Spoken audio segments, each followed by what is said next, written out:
Pernah nggak sih ngerasa makin sukses, kok tenaganya makin habis?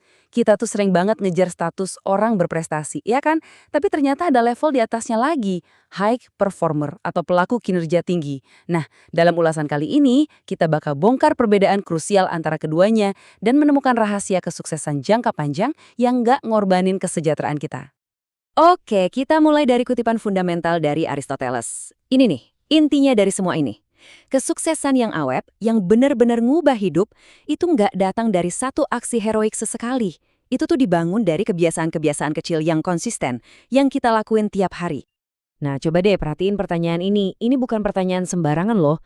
Pertanyaan ini ditujukan buat seorang eksekutif yang sukses banget. Seseorang yang kelihatannya udah punya segalanya. Pertanyaan ini tuh nusuk banget. Langsung ke inti dilema yang sering kali tersembunyi dan dihadapi banyak orang berprestasi.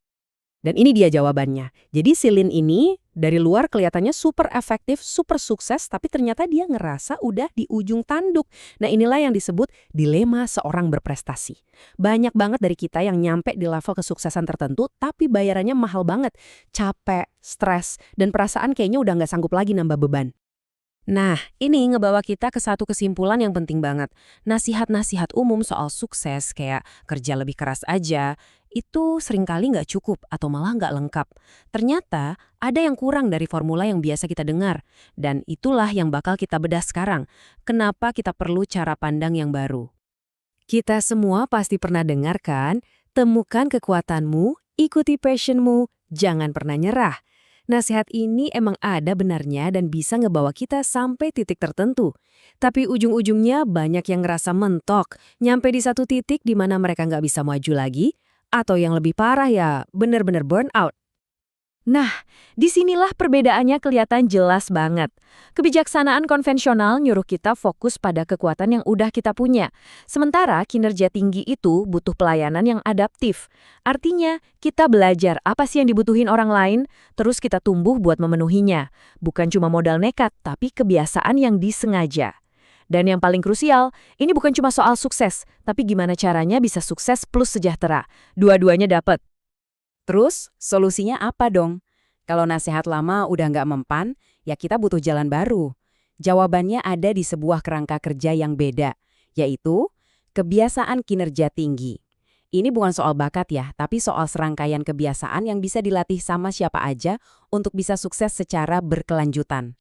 Oke, biar jelas kita samain dulu definisinya. Seorang high performer itu nggak cuma sukses, tapi mereka juga sejahtera.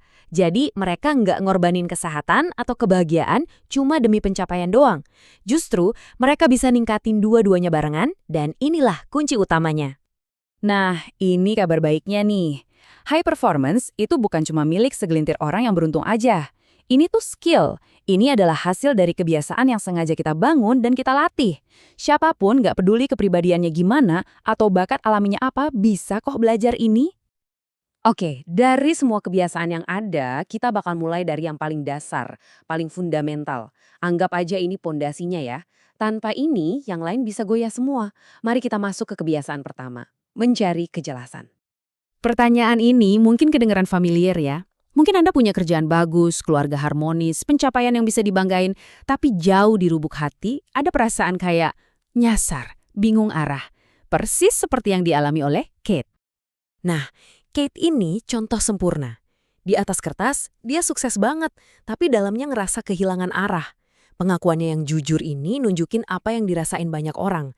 Ternyata, sukses itu nggak otomatis ngasih kita kejelasan atau tujuan hidup. So, poin krusialnya tuh ini. Kejelasan atau clarity itu bukan sesuatu yang kita tunggu datangnya, kayak nunggu dapat ilham gitu. Bukan, kejelasan itu sesuatu yang kita ciptakan sendiri. Para high performers ini secara aktif, secara konsisten, menciptakan kejelasan itu dengan terus-terusan nanya ke diri sendiri, masa depan seperti apa sih yang mereka mau? Terus gimana caranya? Salah satu alat praktisnya itu pakai kerangka kerja The Future Four. Jadi kita rutin tanya ke diri sendiri 4 hal. Pertama, soal diri. Aku mau jadi orang seperti apa sih? Kedua, sosial. Gimana caraku berinteraksi sama orang lain? Ketiga, keterampilan. Skill apa yang perlu aku kuasai? Dan keempat, pelayanan. Kontribusi apa yang mau aku kasih ke dunia? Jadi, menciptakan kejelasan itu langkah pertama yang fundamental banget. Kalau fondasi ini udah kuat, nah baru deh kita siap buat ngebuka level kinerja berikutnya.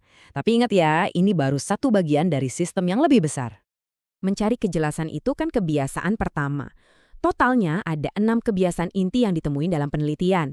Dan keenamnya ini saling nyambung membentuk satu sistem yang kuat buat pertumbuhan jangka panjang yang seimbang. Jadi yang perlu diingat tuh ini, jadi seorang high performer itu bukan garis finish. Ini tuh sebuah praktek, sebuah komitmen harian untuk menyeimbangkan dua hal yang sangat penting, pencapaian dan kesejahteraan. Ini lebih soal gimana cara kita ngejalanin hidup tiap hari, bukan soal sifat bawaan dari lahir. Oke, sebagai penutup, coba deh kita refleksi ke diri sendiri. Dari semua yang udah kita bahas barusan, coba pikirin pertanyaan ini. Mungkin jawabannya mencari kejelasan, mungkin juga hal lain. Apa sih satu aja kebiasaan yang kalau Anda mulai hari ini bakal ngubah segalanya buat Anda? Coba direnungkan ya.